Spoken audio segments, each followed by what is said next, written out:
So వీటితో పాటు కవితకి మళ్ళీ నోటీసులు ఇచ్చినట్టుగా కనపడతా ఉంది.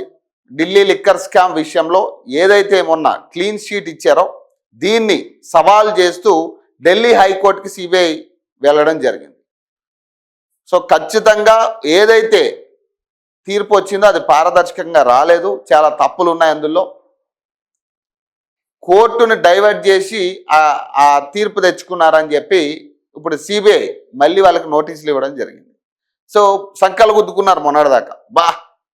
పెద్ద పెద్ద ఎత్తున ఇక ధర ఏమంటారు దాన్ని, ఇక పండగ చేసుకున్నారు, సెలబ్రేషన్ చేసుకున్నారు. ఇంకా క్లీన్ చీట్ ఇచ్చారు కదా, కడిగిన ముత్యంలా బయటకు వచ్చిన అనే గాడికి మాట్లాడి. సో ఇప్పుడు ఏమైంది, మళ్ళీ నోటీసులు ఇచ్చారు. ఇక కవితకి నోటీసులు అట. ఢిల్లీ లిక్కర్ స్కామ్ కేసు నిందితులకు Rouse Avenue court clean sheet ఇవ్వడాన్ని సిబిఐ ఢిల్లీ హైకోర్టులో సవాల్ చేయగా సోమవారం న్యాయస్థానం విచారణ జరిపింది. అనంతరం జాగృతి అధ్యక్షురాలు కవితకు సిబిఐ నోటీసులు ఇచ్చిందట. మరి ఇట్లుంటది, మనం ఎగిరెగిరి పడవద్దు. ఎందుకంటే ఇప్పుడు అది కోర్టు కదా, న్యాయస్థానం అది. ఇప్పుడు న్యాయస్థానంలో ఎప్పుడు ఏం జరిగిందో తెలియదు. ఇప్పుడు దీని వెనక ఎవరు ఉన్నారనే ఆలోచన కూడా చాలా మందికి వస్తుంది. ఇప్పుడు మొన్న ఏదైతే క్లీన్ షీట్ ఇచ్చిందో అప్పుడు కూడా చాలా ఈమె ఆల్రెడీ కాంగ్రెస్ పార్టీతో పొత్తులో ఉంది, లేదా బీజేపీ సపోర్ట్ చేసి ఉండొచ్చు, ఈ రకమైన వార్తలు వచ్చినాయి. సో ఇప్పుడు ఏదైతే సంబరపడినంతసేపు లేనట్టుంది పంచాయతీ. దేశ రాజకీయాల్లో సంచలనం సృష్టించిన ఢిల్లీ లిక్కర్ స్కామ్ కేసులో కీలక పరిణామం చోటు చేసుకుంది. తెలంగాణ జాగృతి అధ్యక్షురాలు కవిత, ఢిల్లీ మాజీ సీఎం అరవింద్ కేజ్రీవాల్, మాజీ డిప్యూటీ సీఎం మనీష్ సిసోడియా సహా మొత్తం 23 మందికి ఢిల్లీ హైకోర్టు నోటీసులు జారీ చేసిందట. సిబిఐ కేసులో ప్రతివాదుల నుంచి సమాధానాలు కోరింది. ఈ కేసులో నిందితులకు రౌస్ ఎవెన్యూ కోర్టు ఇటీవల క్లీన్ చీట్ ఇవ్వడాన్ని సిబిఐ ఢిల్లీ హైకోర్టులో సవాల్ చేసింది. ఈ పిటిషన్పై సోమవారం న్యాయస్థానం విచారణ జరిపింది. సిబిఐ తరపున సొలిసిటర్ జనరల్ తుషార్ మెహతా వాదనలు వినిపించారు.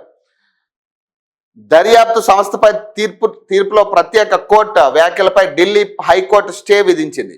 ఈడీ కేసు విచారణ వాయిదా వేయాలని ట్రయల్ కోర్టుకు సూచిస్తూ తదుపరి విచారణ వారం రోజులకు వాయిదా వేసిందట. మరి ఇప్పుడేం చెప్తారు? ఇక ఇప్పుడు సంబరాలు చేసుకోండి. ఇక ఇప్పుడు అసలు సినిమా స్టార్ట్ అయిందన్న. మొన్న ట్రైలర్ అనుకోవచ్చు దాన్ని. ఇప్పుడు వీళ్ళు విచారణ ఎదుర్కోవాలి. ఇప్పుడు ఈ నోటీసులు బట్టి వీళ్ళు హాజరయ్యి వీళ్ళ వర్షన్ విన్న తర్వాత అది జెన్యూన్ అనుకుంటేనే కోర్టు ఏదైతే తీర్పు ఇచ్చిందో మొన్న ఆ తీర్పుని ఆహ్వానించే పరిస్థితి ఉంటుంది. లేదంటే మళ్ళీ వీళ్ళ మీద యథార్చిగా మళ్ళీ అదే ఢిల్లీ లిక్కర్ స్కామ్ అనే పాయింట్ అట్లానే ఉంటుంది. అంతా అంటే బేసిక్ ఇదంతా కూడా ప్రీ ప్లాన్గా జరుగుతున్నట్లేదా? ప్రీ ప్లాన్డ్గా ఏదైతే మొన్న సంబరాలు జరిగినాయి.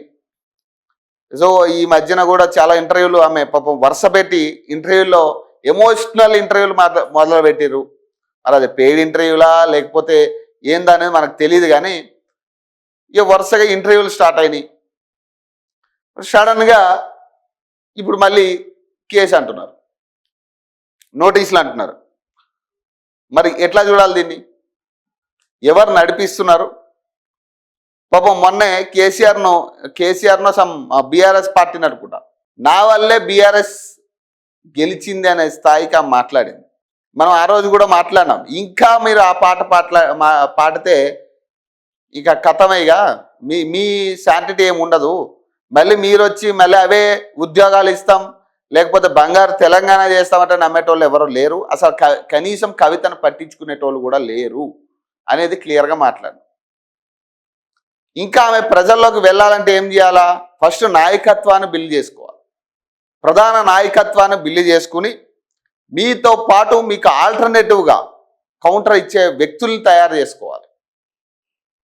మీరు ఏదైతే రాజకీయ పార్టీగా మీరు ఆవిర్భవించుకోవాలనుకుంటున్నారో ఆ రాజకీయ పార్టీలో మీతో పాటు ఆల్టర్నేటివ్ పర్సన్స్ ఉండాలి కంపల్సరీ. ప్రతి విషయాన్ని ఇప్పుడు ఈరోజు ఏమవుతుంది, ప్రతి ధర్నా ప్రతి విషయాన్ని కవిత లేవనెత్తాల్సిన సిచ్యువేషన్ వచ్చింది. ఎక్కడికి వెళ్ళి కూర్చున్నా రోడ్డు మీద కూర్చోవాల్సిన పరిస్థితి వచ్చింది కవితకి. కనీసం కూర్చున్నా కూడా పట్టించుకునేటోళ్ళు లేడు. ఇప్పుడు చూడండి, ఎక్కడైనా కానీ ఒక పాయింట్ మీద కవిత మాట్లాడిన ఏ పాయింట్ అయినా కానీ సీరియస్గా గవర్నమెంట్ తీసుకున్న పరిస్థితులు ఉండవు. ఒకటే ఒక పాయింట్ ఆమె మాట్లాడితే తీసుకునే పాయింట్ ఏంది? కేసీఆర్ని తిట్టుడా, లేదా కేటీఆర్ని తిట్టుడా, లేదా సంతోష్ రావుని తిట్టుడా, ఇవే ఉన్నాయి. పాపం కింద వాళ్ళకి ఏముంది? ఇప్పుడు కింద నాయకత్వం ఏం చేస్తూ ఉంది? పాపం వాళ్ళకి కన్ఫ్యూజన్ అనమాట. ఇప్పుడు వీళ్ళ తిట్టొచ్చా తిట్టకూడదా? ఇప్పుడు వీళ్ళకి క్లారిటీ ఉంది, మనది జాగృతి సెపరేట్గా ఏర్పడింది పార్టీ, ఆ పార్టీలోంచి బయటకు వచ్చినావని. కానీ ఇంకా వీళ్ళకి అర్థం కాని విషయం ఏంటంటే కేసీఆర్ని తిట్టాలా వద్దా? ఇప్పుడు బీఆర్ఎస్ పార్టీ వరకు ఓకే, బీఆర్ఎస్ పార్టీని తిట్టడం వరకు ఓకే, కేసీఆర్ని తిట్టాలా వద్దా? మరి కేసీఆర్ని తిట్టకండి ఎట్లా? ఇప్పుడు 10 సంవత్సరాలు దోచుకున్న వ్యక్తి, 10 సంవత్సరాలు, మరి అతన్ని వ్యతిరేకించకుండా ఎట్లా మీరు రాజకీయ పార్టీ ఎదుగుతుంది? అతన్ని, ఇప్పుడున్న ప్రభుత్వాన్ని, 2 పార్టీలని వ్యతిరేకించాలి, 2 పార్టీ నాయకత్వాన్ని వ్యతిరేకించాలి. మరి ఇక్కడ డబల్ గేమ్ ఆడుతున్నట్టే కదా, డబల్ గేమ్ ఆడుతున్నట్టే కదా. అప్పుడు కేసీఆర్ని తిట్టకుండా, కేసీఆర్ని వ్యతిరేకించకుండా, కేసీఆర్ పరిపాలన గ్రేట్, కేసీఆర్ని డైవర్ట్ చేసిర్రు అని పక్కనున్న వాళ్ళందరినీ తిట్టి కేసీఆర్ దగ్గరకు వచ్చేసరికి డైవర్ట్ అవుతుంటే అర్థమైంది. ఇప్పుడు దీని అర్థమైంది, పాపం కింద స్థాయి నాయకులకు కూడా అర్థం కావట్లేదు ఇదే. ఈమెనేమి మొత్తం అందరినీ తిడుతుంది కేసీఆర్ని తప్పితే. ఇప్పుడు మనం తిట్టాలా వద్దా? ఇప్పుడు కేసీఆర్ దగ్గర నుంచి ఏదైనా రిప్లై వస్తే మనం తిట్టాలా వద్దా? దీన్ని బట్టి అర్థమవుతుంది ఏంది?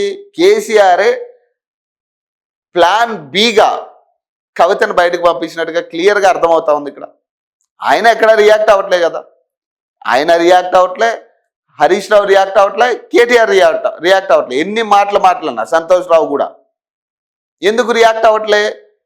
కవిత కేసీఆర్ ప్లాన్ బి అనేది క్లియర్గా అర్థమవుతా ఉంది. కాబట్టి ఇవన్నీ కూడా ఇక రాజకీయ ఎత్తుగాళ్ళు అంటాం కదా, ఆ టైప్ ఆఫ్ ఇదన్నమాట అది. సో ఇప్పటి వరకు లేని జాగృతి సడన్గా ఎందుకు ఆవిర్భవించింది? ఎందుకు పార్టీ పెడతానంటుంది? ఇప్పుడు సరే, టీఆర్ఎస్ కాస్త బీఆర్ఎస్ అయినందుకు కవిత గారు చెప్పారు, బీఆర్ఎస్ చేయొద్దని చెప్పినా కానీ బీఆర్ఎస్ చేసిరు వాళ్ళు, నా మాట వినలేదని చెప్పి ఒక ప్రెస్ మీట్లో దీంట్లో మాట్లాడింది ఆమె. నేనేమంటున్నా, తెలంగాణ జాగృతి కాస్త భారతీయ జాగృతి ఎట్లా అయింది? మరి దీనికి కూడా సమాధానం చెప్పాలి కదా. మరి మీరెందుకు మరి ఢిల్లీ వెళ్దామని పోయారా మరి భారతీయ జాగృతి చేసి? మరి ఇట్లాంటివన్నీ ఉంటాయి. సో దానికి తోడు మనం ఆల్రెడీ ఒకసారి లైవ్లో నేను మాట్లాడినా, ఇందులో చాలామంది నాయకత్వం జాగృతిలో కీలకంగా నా దాకా వచ్చిన విషయాలనే మాట్లాడుతున్నాం. జాగృతిలో మహిళలకి రక్షణ లేదు. ఒక మహిళలు నిర్మించుకున్న పార్టీ అది. తెలంగాణ జాగృతి ఒక మహిళల కోసం నిర్మించిన పార్టీ. కానీ అందులో మహిళా నాయకురాలు ఎవరైతే ఇప్పుడు వెళ్తున్నారో వాళ్ళకి రక్షణ లేదు. అందరికీ అని చెప్పట్లేదు, చాలా కొంతమంది బయటకు వచ్చే వాళ్ళ ఆవేదన వ్యక్తం చేస్తూ ఉన్నారు. ఇష్టాసారం మెసేజ్లు పంపడం, ఇష్టాసారం వాళ్ళతో మాట్లాడడం, వాళ్ళకి పదవుల ఆశ చూపించి మాట్లాడడం, నీకు పలానా పదవి ఇస్తాం, అక్క నాకు చాలా దగ్గర, కవిత అక్క చాలా దగ్గర, నాకు నేను మాట్లాడతా అని చెప్పి వాళ్ళతో క్లోజ్ అవ్వడానికి ట్రై చేసి వాళ్ళు ఇబ్బంది పెట్టే ప్రయత్నం చేసి చాలామంది అట్లా సైలెంట్ అయిన వాళ్ళు కూడా ఉన్నారు. ఎందుకు వచ్చింది ఈ పార్టీతో మనకి? ఏదో ప్రజల కోసం పనిచేద్దామని ఏదో పొలిటికల్ ఆశ ఉండి మేము పోతే, అది పోయి ఇట్లాంటివన్నీ తయారైతే ఎట్లా కాపురాలు కూలిపోతాయనే కాడికి చాలామంది మానేసారు. కాబట్టి వీటిని ఫస్ట్ పార్టీ నాయకత్వం ఏదైతే ముఖ్య నాయకత్వం అని ఫీల్ అవుతా ఉన్నారో, ప్రధానంగా కవిత గారు దీన్ని ఎనాలిసిస్ చేసుకోవాలి. అసలు ఏం జరుగుతోందో పార్టీలో. మహిళల కోసం నిర్మించుకున్న జాగృతి, అలాంటిది మహిళలు కరువు అవుతా ఉన్నారు ఈ మధ్య. కావాలంటే చూసుకోవచ్చు, మహిళలు కరువు అవుతా ఉన్నారు ఆ పార్టీకి. ఒక మహిళా నాయకురాలు వెంట మహిళలు కరువు అవుతా ఉన్నారు. కారణం ఇదే. కాబట్టి కవిత గారు సూటిగా చెప్తున్నా, కవిత గారికి ఇవన్నీ కూడా మీరు అనాలిసిస్ చేసుకోవాలి. మీకు తెలియకపోకుండొచ్చు, ఈ దాకా రాకపోయి ఉండొచ్చు.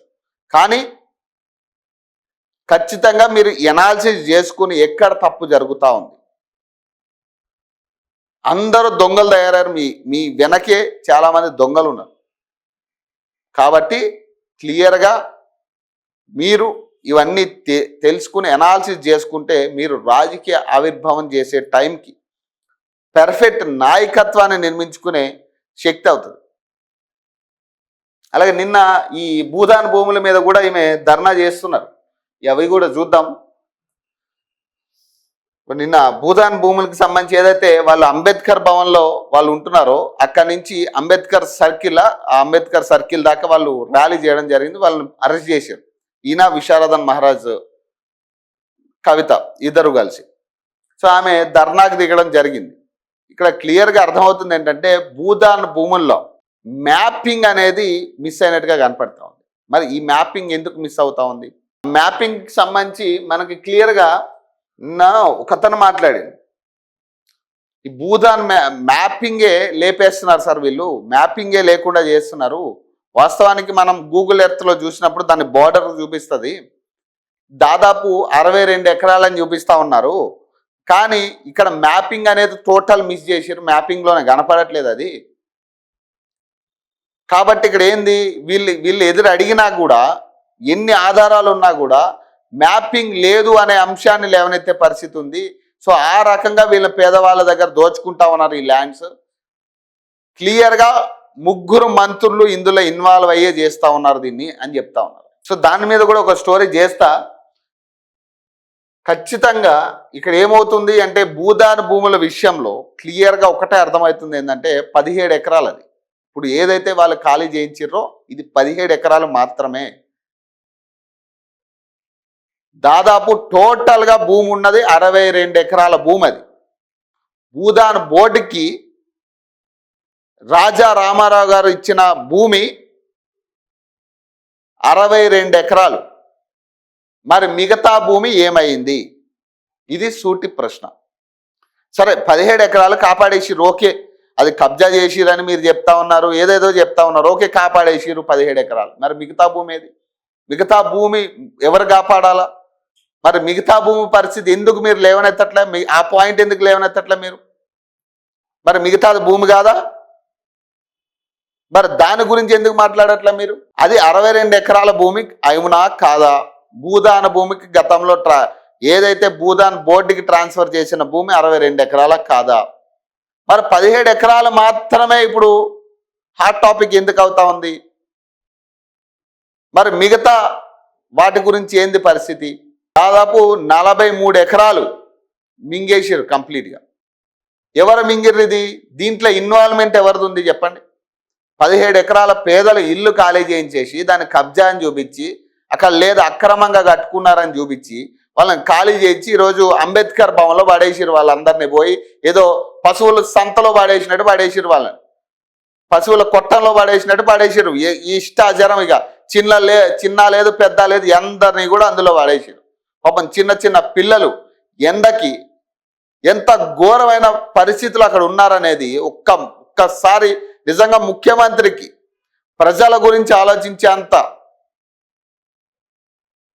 టైం ఉంటే నిజంగా ప్రజల గురించే ఆలోచిస్తూ ఉంటాయినా ఇట్లాంటి సిచ్యువేషన్కి తీసుకొస్తారా వాళ్ళని? ఉన్నిల్లు నుంచి ఖాళీ చేయించి ఇప్పుడేదో వాళ్ళకి ఆల్టర్నేటివ్ ఇస్తామని మొన్నటిదాకా మాట్లాడారు. ఇప్పుడు మళ్ళీ దాని గురించి కూడా లేదు, కంప్లీట్ సైలెంట్. మరి మిగతా 43 ఎకరాల పరిస్థితి ఏంటి సార్? సీఎం సార్, మిగతా 43 ఎకరాల పరిస్థితి ఏంది? ఎవరి చేతిలో ఉన్న ఆ 43 ఎకరాలు? సరే పేదల ఇల్లు 17 ఎకరాలు ఖాళీ చేయించారు. మరి 43 ఎకరాల భూమి పరిస్థితి ఏంది?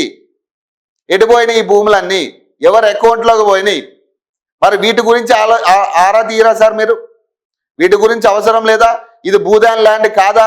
అదే పెద్దోడి పేరు మీద ఉంటే భూదాన్ ల్యాండ్ కిందకి రాదు, అది కబ్జా కిందకి రాదు. పేదోడుకు ఇల్లు కట్టుకుంటే దాన్ని కబ్జా కిందకి అంటాం. అసలు భూదాన్ భూమి అంటేనే పేదలకు ఇవ్వాల్సిన భూమి అది. వలసలు వచ్చిన వాళ్ళకి పేదవాళ్ళకి ఇవ్వాల్సిన భూమి అది. అలాంటిది పేదవాళ్ళ దగ్గరే కబ్జా అని చెప్పి లాక్కున్నారు మీరు. మరి పెద్దవాళ్ళు 43 ఎకరాలు మింగిన పెద్దవాళ్ళు ఎవరు? మరి దీని గురించి ఎందుకు ప్రభుత్వం లేవనెత్తట్లేదు? ఈ 43 ఎకరాల గురించి ఎందుకు ఎవరు మాట్లాడట్లే? ఏ నాయకుడు కూడా. 3 పార్టీల నుంచి ఎంతమంది వెళ్తున్నారు కదా ఆడకెళ్ళి. మరి 43 ఎకరాల సంగతి ఏంటి అని కనీసం ఒక్కడు పాయింట్అవుట్ చేసి మాట్లాడట్లే. అందరూ కూడా ఈ పేదవాళ్ళకి న్యాయం చేయాలన్న ఆలోచనే తప్పితే అసలు 43 ఎకరాలు, టోటల్ 42 ఎకరాల భూమి ఏమైంది? మరి మిగతా 45 ఎకరాలు భూమి ఏమైంది? మరి వాటిని ఎప్పుడు కాపాడాలి? ఎవరు కాపాడాలి వాటిని? ఎవరు దోచుకున్నారు దీన్ని? 3 మంత్రులు కుంభకర్ణులుగా దోచుకున్నారు. ఈ 45 ఎకరాల భూమిని కుంభకర్ణుల్లాగా 3 మంత్రులు దోచుకున్నారు. వాళ్ళ బినామీ పేర్ల మీద ఈ మిగతా భూమి ఏదైతే ఉందో వాళ్ళ బినామీల పేరు మీద ఏదైతే ఇప్పుడు భూదాన్ 17 ఎకరాల పేదల ఇల్లు కూలగొట్టిరో వాటి చుట్టుపక్కల ఉన్న భూమి అంతా కూడా పొంగులేటి శ్రీనివాసరెడ్డి అనుచరుల పేరు మీద, తుమ్మల నాగేశ్వర అనుచరుల పేరు మీద, బట్టి విక్రమార్క అనుచరుల పేరు మీద ఆ చుట్టూ ఉన్న భూమి ఉంది. మిగతా 43 ఎకరాలు ఎవరు దోచుకున్నారని ఇక్కడ క్లియర్గా అర్థమవుతుంది కదా. మరి వీటి గురించి ఎందుకు మరి ఏ ప్రతిపక్ష నాయకుడు లేవనెత్తట్లే? ఇప్పుడు కవిత గారు ఇంత పెద్ద ధర్నా చేస్తున్నారు కదా, కవిత గారు, విశ్వనాథన్ మహారాజు పెద్ద ఎత్తున ధర్నా చేస్తున్నారు కదా. ఏం చేశారు మీరు? ఏం మాట్లాడుతూ ఉన్నారు మీరు? దేని గురించి మాట్లాడుతున్నారు? ఎవరికి న్యాయం చేయాలని మాట్లాడుతూ ఉన్నారు? అసలు ప్రభుత్వాన్ని ఏం అడుగుదామన్న ఆలోచన కూడా లేదు మీకు. ప్రతిదీ డైవర్ట్ చేసే ప్రయత్నమే. ఈ పాయింట్ని లేవనెత్తి మిగతాది గవర్నమెంట్ దోచుకుంటా ఉంది, నాయకులు దోచుకుంటా ఉన్నారు దాన్ని.